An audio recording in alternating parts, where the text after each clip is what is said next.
Maka dulu yang saya katakan, zikir itu bukan kewajiban. Ya. Kan orang kadang-kadang berpikirnya gimana kalau sudah talqin, apa nggak berdosa kalau tidak diamalkan? Ini bukan persoalan berdosa tidak berdosanya. Bapak butuh apa enggak gitu. Itu masalahnya.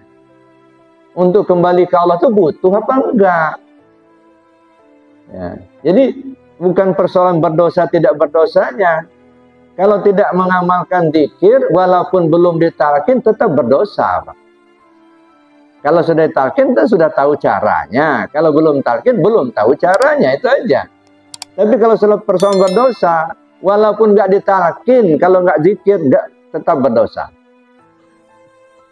Nah, makanya kita perlu belajar kepada yang ahlinya. Supaya kita tahu cara berzikirnya, lalu kemudian kita amalkan.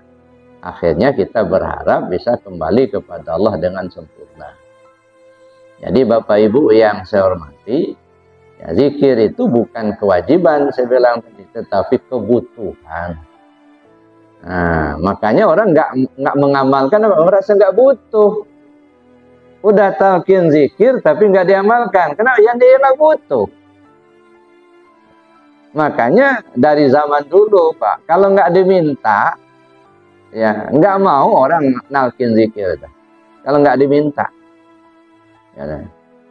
Kenapa? Karena itu tadi udah talqin zikir nggak diamalkan, ngasihkan intan berlian kepada yang nggak paham intan berlian. Tapi kalau yang ngerti, Pak, berharga betul itu, Pak. Tapi yang nggak paham, ngapain batu sebesar biji jagung, karena di rumah saya itu ada 3 gerobak ada batu itu. Batu kali, Pak.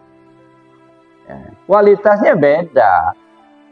Nah, tapi karena nggak paham tadi dan merasa memang tidak membutuhkan, gitu ya, ya akhirnya nggak diamalkan.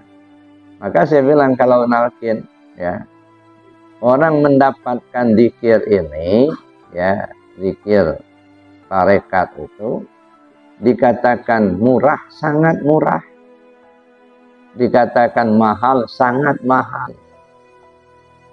Kenapa dikatakan murah, sangat murah? Ya nggak pakai biaya. Jalan aja dari rumah, datang ke masjid sholat, ada guru nalkin, talqin. Kan nggak pakai biaya. Kadang-kadang datang ke tempat guru, misalnya mau talqin zikir, dibonceng teman pula. Atau jalan kaki, nggak pakai biaya. Dapat. Murah kan? Dikatakan mahal, sangat mahal. Banyak orang punya duit miliaran, tapi nggak menemukan zikir itu, Pak. Duitnya banyak. Miliaran duitnya itu tersimpan di bank, tapi nggak menemukan. Nah, makanya saya bilang, dikatakan murah, sangat murah, dikatakan mahal, sangat mahal. Tetapi meskipun mudah kita mendapatkannya, jangan pula dianggap itu ilmu murahan, Pak. Bukan, itu bukan ilmu murahan. Ilmu yang mahal bagi yang paham. Kalau yang nggak ngerti, ya sudah itu tadi. Lewat aja. Udah. Dikatakan jauh, sangat jauh. Dikatakan dekat, sangat dekat. Kenapa? Dikatakan jauh, sangat jauh. Ada orang sudah umur 90 tahun, Pak. Bayangkan aja berjalan di muka bumi 90 tahun belum ketemu zikir. Kan jauh jalannya itu. Masya Allah. Ya. Umur sudah 70 tahun, 80 tahun, 90 tahun belum ketemu. Kita umur berapa hari ini? Nah. Sudah lama talqin zikir. Jangankan hafal khataman, ngamalkan zikir, silsilah saja belum hafal. Kenapa? Karena merasa nggak butuh tadi. Ya, bukan bodoh, bukan. Pintar-pintar kok. Cuman merasa nggak butuh.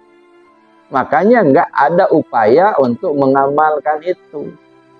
Ya, maka saya bilang, ikhwan TKN, amaliyah pokoknya ada 4. Ya, itu amaliyah pokok ikhwan TKN. Pertama, zikir jahar diamalkan setiap selesai sholat fardu. Minimal 165. Kalau darurat, boleh 3 kali saja, tapi sore atau malamnya diqadha. Itu satu. Yang kedua, zikir khafi. Terus menerus. Hati itu diisi dengan zikir khafi. Yang ketiga, khataman. Minimal sekali dalam sepekan. Minimal. Kalau bisa tiap malam. Yang keempat, manakib. Minimal sekali sebulan. Ini amaliyah ikhwan TKN. Nah, kalau nggak dilaksanakan berarti nggak jalan kan? Amaliyahnya nggak jalan.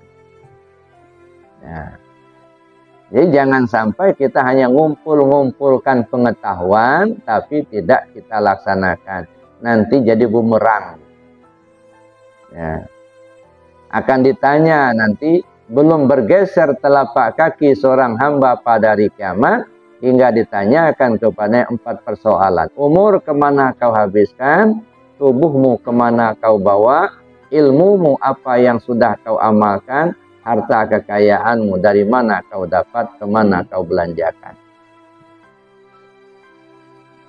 Nah, jadi Bapak Ibu yang saya hormati, itu tentang amaliyah tarekat atau tasawuf amali.